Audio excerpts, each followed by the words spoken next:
Hello, I'm Thomas Newcomb in the Advanced Patient Assessment class. I couldn't get up with any of my other classmates in a close enough vicinity, so I used my paramedic interns to help me film this video.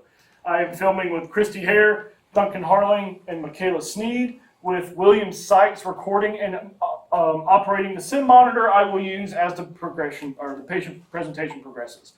Okay, you want to start with the cue for the call out? Okay. You have been dispatched to a local steakhouse in reference to a 41-year-old male complaining of nausea, vomiting, and dizziness. The weather is cloudy with a chance of storms developing.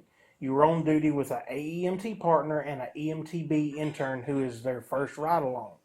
You arrive on scene and are taken to the manager's office where you find the patient sitting in a chair demonstrating Levine's sign and gagging. Your call. Okay, so cueing all 41-year-old male, shortness of breath, dizziness, and what else? Nausea and vomiting. Nausea and vomiting. So my pre-arrival determinations, I'm thinking of stroke. I'm thinking of non-life-threatening things like vertigo, hypertension, hypertensive crises, maybe some diabetic symptoms progressing. I'm going to have to do a full assessment when I get there. But my priorities are going to be the life-threat determination of the shortness of breath, stroke, determining stroke, trauma, or any critical cardiovascular issues. Okay, we arrive on scene. Scene is safe. There's no active threats, and we're going to continue to be monitoring our environment around us to make sure that stays that way. I'm going to introduce myself. Hey, sir, I'm Tom. I'm a paramedic. What's going on today? You gotta help me. I don't think I'm gonna make it. Go ahead and get me out of the neighborhood manual. Let's start about 4 minutes. All right, sir. Is it okay if I touch you? Okay. Ma'am, how long has this been happening? It just started. It came on really fast. Okay. I'm obtaining I do feel a present radial pulse. I'm using my second hand on my watch to determine pulse rate. I'm getting a little fast and irregular. Okay. I'm using the 30-second multiplied by 2 technique to get a heart rate of roughly 128-ish to 130. Okay. Well, I see he's coughing. Is he actively producing anything? He does have some very pink, frothy looking sputum. Pink, frothy sputum is making me cue in immediately to the fact that he may have some cardiac regurgitation, typically associated with late-stage heart failure or cardiogenic shock.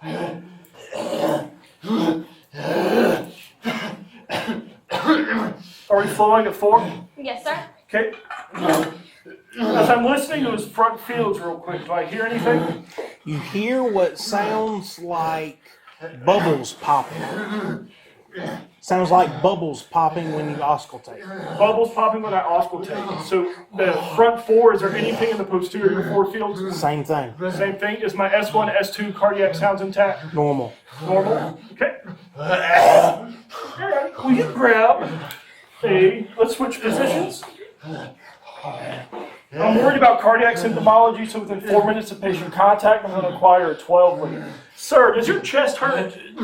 Yeah, on a scale of 1 to 10, can you just put your fingers up? Ma'am, is he allergic to anything? Penicillin and some deodorants. There's one more thing I can't think of. I think he's allergic to iodine. Iodine? Okay. Allergies, is he taking medications that you know of? Yeah, he takes some medicine for his blood pressure.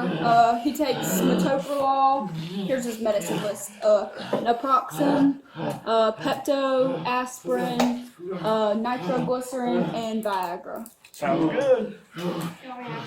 I hate to be inappropriate, but has he used that Viagra recently? Let me think. No.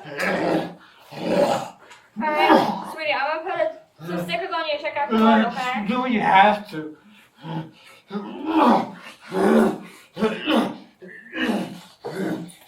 I'm auscultating your blood pressure. I notice his heart rate's a little irregular. The role player's blood pressure will not match the diagnostic blood pressure. What is the blood pressure I Blood receive? pressure is 110/60 manually. 110/60 manually. Sounds good. I did put a blood pressure cuff on this side of the patient and getting a monitor reading. Okay. Chrissy, let's go ahead and bump him up to 15 on the non-rebreather. Okay. Okay. Sir, I know you're having a hard time right now, but do you think if I gave you 4 pills you could chew, or are you just having too much of a hard time? Yeah. Okay. Wait. What you? I retrieved 4 baby aspirin from the cardiac monitor for a dose of 324 milligrams. I'm going to see if he'll chew. If not, we'll progress once I get him loaded into the truck. Try for your best. I have an Focus, end big, deep breaths. I put the end title on. Here, you You're put the okay. end I title know. on. When did all this start? 30 minutes. About 30 minutes ago? Okay, does it make it better or worse? What do you want me to put the non-refrigerator on? 15 liters per minute, please. Alright, at 15. And let's pivot to a nasal cannula and title. Let's get ready to compare to load. It's on. Okay. Getting your 12 lead now. Breathe. There you go. How old is he? How old is he? How old are you, buddy? 51? You're okay. Hey, look at me. Look at me. Big breaths. Big breaths. Push like a poker fish. Okay. What do you have to eat? I have your 12 lead. I think he had steak.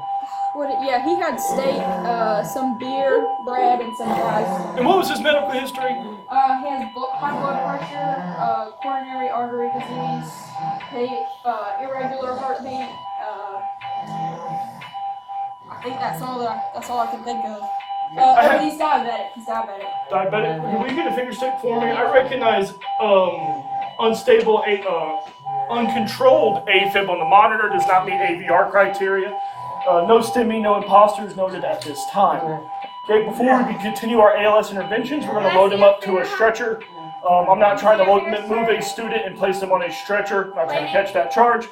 So we're going to use the power of magic to assume we have secured the patient to the stretcher using shoulder straps, lap belt, and a leg belt.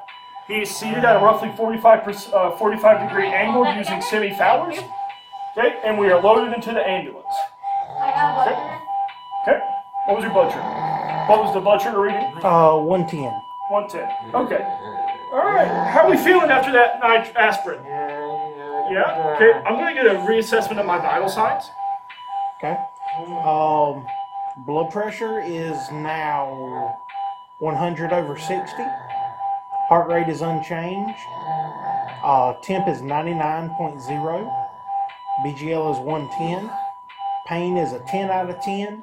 And heart rate is still what you see on the monitor. Okay. So, Chris, if you will go ahead and get the you're an EMT partner. Congratulations, you have recently passed your examination and are now an AEMT. Technically, I am an AMT. What do you need me to do? Fair enough. Okay, I want you to establish access using the left arm. We're going to avoid the right arm for a moment because that's where they like to go in for angiogram and other cardiovascular procedures. I would like a forearm IV if possible. ACs tend to block and I need that moved and open. Okay. Got him there. Reassessment of vitals, blood pressure. Once we have that IV established, I'm going to dose. My patient is roughly 140 pounds, give or take. I'm using a 20 ml per kilo dose. That's going to be roughly something down into 80 kilos, 80 times 20, 1,600 mLs of fluid. Now, I am concerned about fluid overload due to the presence of what is potentially cardiogenic shock. With that, I'm going to dose him at 250 mLs and reassess for fluid overload. The reason I'm continuing with fluid is my heart still needs an adequate pump to deliver oxygenated blood throughout the body. So while yes, we're keeping an eye on the fluid, we're not going to withhold just yet, especially as he's trended down and he's become a little more tachycardic. Okay? With your pain at a 10 out of 10, sir, are you allergic to any, have you ever had anything like fentanyl, morphine, or anything like that before? Now, I'm going to administer, you okay? You stop breathing this hard. You okay? Any help? Does anything feel better or worse? Headache? Okay. I'm going to use fentanyl as my method of pain control. We carry fentanyl citrate. My dosing would be 1 microgram per kilogram for a max of 100 micrograms. I'm going to lead off with 50 for cardiovascular pain management. The reason I chose fentanyl over ketamine, abrupt patient change. Hey, sir, you okay? Hey, man. Checking for my pupils, pupillary response, Very sluggish to react. carotid pulse Is present. is present, radial pulse, Absent. poor perfusion or poor peripheral perfusion, rapid blood pressure check, 82/44. 82/44. I'm going to go anterior posterior pad placement. Secured my sharps. 1-1. I'm going anterior posterior pad placement due to the fact that this patient codes and we end up working a prolonged cardiac arrest. I will need subclavicular and mid-axillary for dual sequential defibrillation. All right, I've got monomorphic tachycardia on the screen, unstable. My primary method of treatment is going to be synchronized cardioversion. I've synced up the monitor. I have an arrow at the top of every R monitoring for the absolute refractory period of the patient's action potential cycle. I'm going to charge to roughly 50 joules initially. Charging. Your IV is secured. Sir, this is going to hurt. Now, I understand this is a painful procedure to patients, but I cannot delay life-saving measures for comfort care. Charge. Clear. Clear. Clear. Clear. Shocking. Out. Shot delivered. Okay. We've got agonal respirations. Christy, secure the line. Start ventilating. Ventilating. Deliver one breath every 6 seconds. I want an inspiratory volume of 500 to 700 mLs. We're using a full, pediatric bag, so we're going to be able to completely squeeze the bag. I noticed my O2 connection came off. I'm going to reconnect. I'm going to flow it at 25 liters on that BVM. We're moving to an inline end tidal. Central Medic 1. Go ahead, Medic 1. Attachment 1 paramedic transport ambulance to this call. Reference peri-arrest. Copy. We're going to be proceeding down Highway 1 towards a PCI center. Have me meet them halfway. Okay. Alrighty. Okay. So my patient's an unstable Vtach. We've cardioverted one time. We shocked him back into AFib. Uncontrolled, but not AVR. I'm going to check my blood pressure after our initial treatment. Blood pressure is now 80/60. 80/60. I have non-AV. Are we looking for AVR or are we keeping the normal AFib? Keeping that good. AFib. Okay, so I'm going to continue that pressure bolus. I've got a couple of options I can consider. The heart is no longer effectively pumping. I can consider this to be cardiogenic shock. He's got probably a lot of sodium reuptake due to the meal at the steakhouse, and with his underlying medical condition, his heart's already probably super weak. So what I'm going to use is phenylephrine as my pressor of choice. I'm electing phenylephrine to kind of leave the force of the heart alone for a moment while supporting the blood pressure directly. I'm going to give 10 milligrams of phenylephrine into a 100 cc bag and draw up 10 mLs into a flush. That's going to give me 100 mics per ml and administer 3 mLs for 300 microgram dose. Okay? Administer the phenylephrine. I'm continuing emergent traffic to the hospital. We're continuing to provide ventilations. Is he responding to ventilations well? What's our end tidal picking up? Excuse me. End tidal 40. Let's slow that respirations down 1 every 6 seconds. We should be looking at 10 to 12. Heart rate still irregular. Slowing down one every. Now that things are kind of calmed down, we've got that initial going. Is my blood pressure responsive to that initial phenylephrine? Blood pressure is now 94/61. 94/61. Positive trend. I'm going to keep that fluid going. I'm going to reassess lung sounds following fluid administration. Okay. Listening to.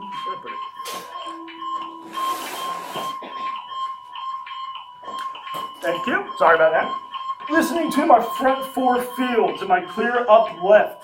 You still have what sounds like bubbles popping. Still a little bubbly.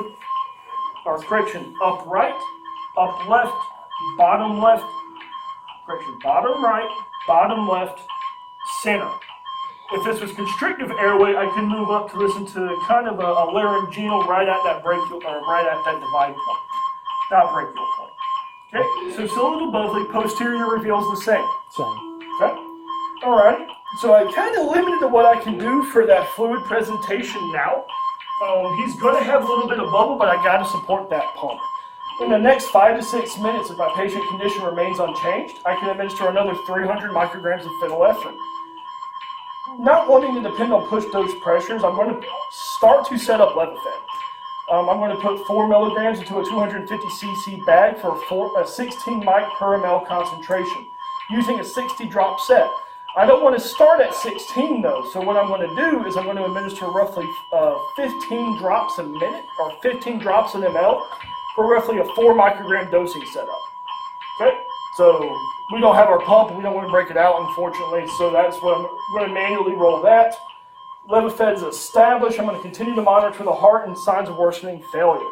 I'm going to go back now that things are kind of stable and we're working on this guy. I want to check his feet and legs. I didn't want to do our physical assessment earlier because we had life-threatening development in front of us. But when I come down to our lower extremities, do I have any pitting edema?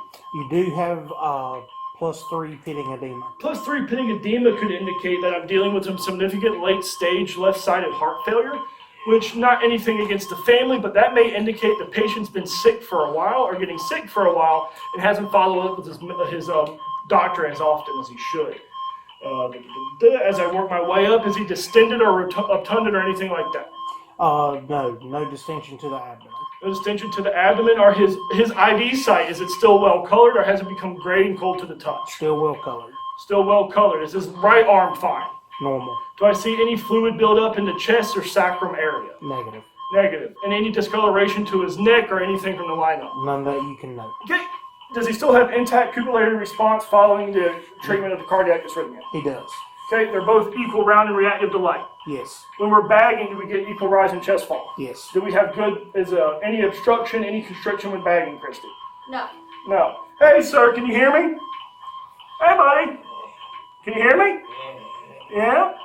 Okay, do you feel any? How do you feel? Yeah, he's probably a little out of it. Let's hold bagging for 6 seconds. Let's see where his respiratory effort and rate is on its own. Does it improve any markedly? It does. He is breathing about 14 times a minute on his own. Okay, let's pivot back to that non-rebreather. He's off the BVM, but we're not out of the woods yet. What is my blood pressure following Levofed? Blood pressure is now 100/74. Okay, we're going to kind of keep everything where it is. Backing up to that BVM, when we were dealing with that issue with the CHF flare-up going into agonal respirations, we placed a PEEP on the BVM at 7.5 centimeters of water to allow us to adequately expand the alveolar surface area and allow for adequate gas exchange. Now that I've done everything momentarily that I need to consider for the cardiac treatment, I can't give cardizem because he's a CHF patient. Calcium channel blockers are contraindicated in heart failure due to worsening conditions. I'm not going to give metoprolol as a beta blocker. Again, his blood pressure is right at 100, and that could just get a lot harder. I don't want to be giving a pressor to support the effort of the heart and slow it down with the beta blocker. I'm going to pull blood. I'm going to pull blood and place it in my iStat machine. You will see our fabulous iStat. Or EPOC. I like the EPOC, the emergency point of care lab test, but either or, whatever available to you. They're just expensive and we don't have one yet. So I pulled blood off a secondary site in this off arm. Sir, is it okay if I poke you again? Last time, hopefully, I promise. Okay? I use a butterfly needle, 22 gauge. I insert it till I see blood draw. I put the flaps down. I'm drawing my tubes in a red, blue, green, purple order. Okay? I take the red tube, I put it into the EPOC. Do I have any emergent readings off the EPOC? No emergent readings off the EPOC. Is my potassium level less than roughly 5.1? Yes. Yes. Is my troponin fine? Troponin is normal. Troponin is fine. Is my white count or red blood cell count elevated? No. Bun and creatinine are within normal ranges? Normal ranges. Fantastic. Okay. Wife, I have a weird question with you being in the front of my ambulance since this patient was unresponsive. Mm-hmm. Have you noticed your patient peeing, or your family member peeing adequately within the last couple of days? No. Nope. That tells me that the kidneys are also involved. We're looking for a GFR for roughly, I believe it's 100 and, I know it's greater than 100 liters a day with an output of roughly 18-ish per hour, or 18 mLs per hour. But really nothing I can do about that. His blood pressure is too low, and I wasn't told a diagnosis of, or a previous prescription, not a diagnosis, a previous prescription of furosemide, so I cannot, per my protocol, my state does not allow us to use Lasix without that prescription. So we're pretty much going to monitor and ride to the hospital at this point. I've stabilized him. Sir, can you hear me? Yeah, you feel a little better, a little worse? Okay, I'm going to reassess my complete vitals. This includes my heart rate, blood pressure, O2 saturation, temperature, pain scale. Heart rate, blood pressure, O2 saturation, pain scale. Tim? See, it's just not going. Blood sugar and respiratory rate. Okay, do I have any abnormalities or are the numbers stabilized? Numbers have stabilized. Numbers No have abnormalities stabilized. noted. Okay. All right. No critical abnormalities on the I-stat. We still have uncontrolled AFib on the monitor, but again, he's kind of in that peri-stable condition where I don't want to push that AFib very hard. We treated the Vtach development, and I will let his cardiologist monitor the rest. With that being said, I want to make my radio report to the appropriate facility. I'm still going to a PCI while he is not a STEMI patient at this time. He's going to need significant cardiac workup. I'm going to do a complete physical reassessment. Has the edema worsened? No. Do I have any development of weeping edema or anything like that? No. No. Any unexplained urinary output? No. No. Has his color improved? I know he was pale when we started. Color has started to improve. Color has started to improve. Did you start to talk to me again? Yes. Thank you. Okay. I'm going to call the hospital. PCI. This is County Medic 1. How do you copy? Go ahead, Medic 1. Medic 1 is your route to your facility with a 41-year-old male. Patient is going to be having a significant CHF exasperation with an episode of Vtach treated in the field. Vitals are as follows. Blood pressure is, want to run that blood pressure back? Heart rate at this time is 144. AFib on the monitor. No STEMI, no imposter noted. O2 saturation is 95% on 15 liters of oxygen. Patient did require ventilations and does not anymore. End tidal is 40 with a square waveform. Blood sugar is within normal limit. Temperature is within range. Further on arrival, we have a 18 gauge established in the left AC. Patient received approximately 1 cardioversion and about 300 to 400 mLs of fluid at this time. Do you require any further from me? Nothing further. We'll see you on arrival. Cool. All right. Thank you.